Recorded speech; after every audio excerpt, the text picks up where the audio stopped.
Itong film na ito magiging stencil. Ano? Ito yung i-expose na. Papatuyuin mo ng ganito para mas mabilis. Within 30 minutes, mapapatuyo niya yun para mabilis. Pag hindi mo ginawa kasi yun, overnight, hindi rin maganda yung ganito. Ito yung image natin. Ito, nasa ano siya, bond paper. Tapos gagamitan na lang natin ng oil para maging transparent o translucent. Kaya pinakamatipid na paraan din yan. So, gagawin ko, pag iwa-iwalayin ko to, hindi eksakto. Para isang print lang, isang bond paper ito kanina eh. Tapos pag-iwalayan din natin ito para maganda yung spacing. So, dapat itong screen natin, view na yan. Yung pwede mo hawakan ng ganyan. Kabila. Para may handa natin. Ang gagawin yung style nito, yung image natin pataob. Yan. Usually, ganyan. Para yung kakapitan ng guide dito, sasandal dun sa lamesa. Iba naman dito. Itong dalawa na to. Yan. Tapos itong malaki na to, lagay na lang natin sa gitna. Yan. Ito ang gagawin lang natin. Lalagyan natin ng mantika. Dito mantika, tawag nila dito is mineral oil. Tapos maganda, mayroon kang ganito, protractor. Maganda yung balance niya. Para yun yung pangagod mo ganyan. Papapansin mo nag-dark dyan, yung dito sa parte rito, light pa, hindi pa nakalapat yan. Pero ito, nang ipahid ko, lumapat na siya. Kasi hindi ako gumamit ng acetate. Usually, sa mga high-ends, acetate yung gagamitin. Tayo bond paper lang. So, sa ating mga printers, tinawag namin ito na Bontica, sabi nung araw. Yung sa mga old schoolers. Yan, nakapahidan na lahat para lumapat. Kasi importanteng nakalapat yung image natin sa kahit may tuldok-tuldok siya na image, kaya niyang papalabasin dito sa pwede distribute ko lang to para maganda yung ating nila. Para pag nag-print tayo, hindi sila magpupumpo. Babalik ka rin mo rin. Yan. Para makita mo yung balance. Magpupumpo. Yung margin dito sa taas, paglalagyan ng pintura. Ready na yan. Lagyan natin dito. I-expose natin dito ng 5 minutes. Habang mas matagal yung pagka-expose, mas matigas, mas durable yung stencil. Pero may trick pag ano na medyo luma na kasi yung stencil, doon natin dadayain. Babawasan natin yung timing para mas madaling mahulog pag nag-spray na. Tatimingan natin 5 minutes. Pagkatapos ng 5 minutes, inalis natin yung ganyan. Lalagay natin sa ganyan. Kikita mo bumabakat na yung image. Hindi natin ganyan. Matutulungan niya. Okay. Pero sa atin, i-spray natin.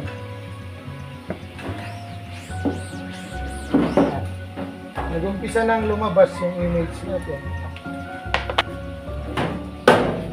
Tapos pati kabila, pag nabuhusan natin ganyan, pipigil lang yung effect ng ilaw kasi nasa ilaw rin tayo ngayon. Habang ginaganyan natin, itigil siya, pwede na natin sprayan yan. Parang babad natin yan ngayon. Ganyan yung nangyari, bumakat na yan. Nung una, pag walang spray nun, ginaganon lang namin ng sponge. Ginaganon, dahil bulak, maalis yung butas niya. Kung ang image natin na ito, yung natakpan ng ilaw, yun yung malambot, kaya yun yung maiwawash. So ganyan ang mangyayari. I-spray lang natin yan. Kung gagawin, dito natin i-sprayan, dito sa side. Kasi mas matibay dito, gawa nung dito yung ilaw. Ayan, may backlight na tinatawag para maaninag natin yung image natin.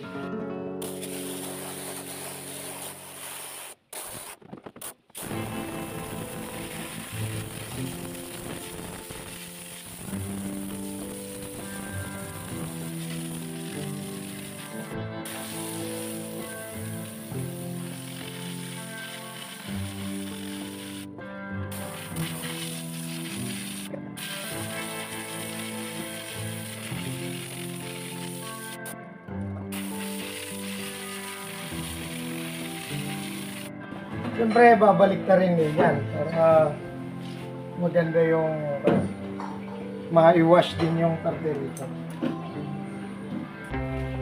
Okay.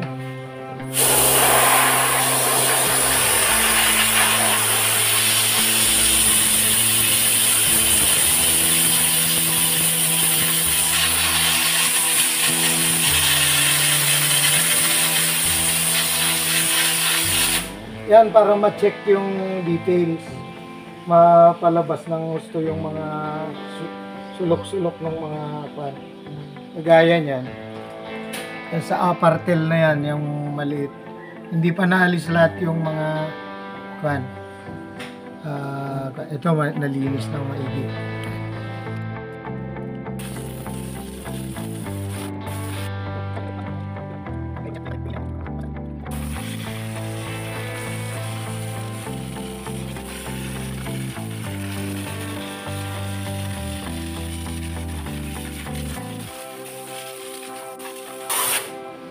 Okay, yan po.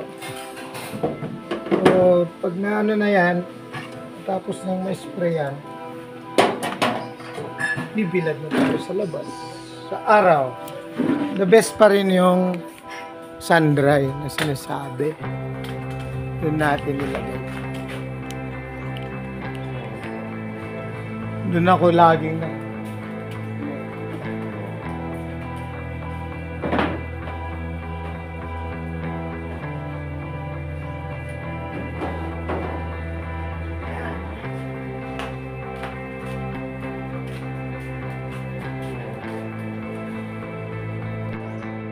Pati na natin, kukunin na natin at lalagyan.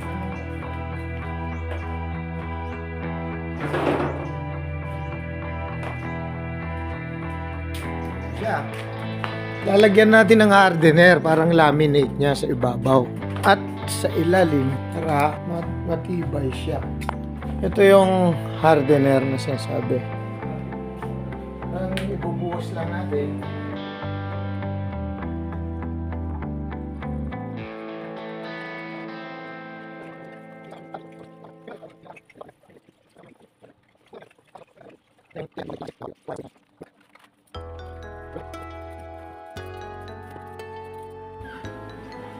Ayos.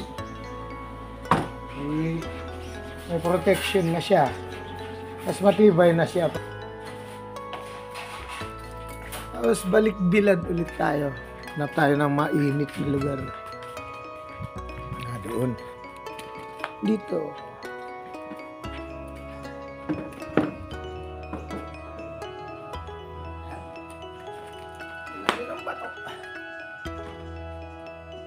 Hindi mahulog.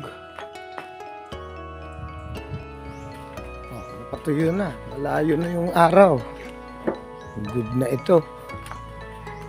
Magagamit na natin pang print kaagad ito. Pero lalagyan na natin ng coating na tape. Tape.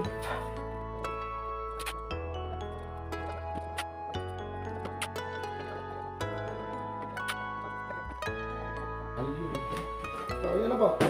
Ready to print na po tayo. Ahoy!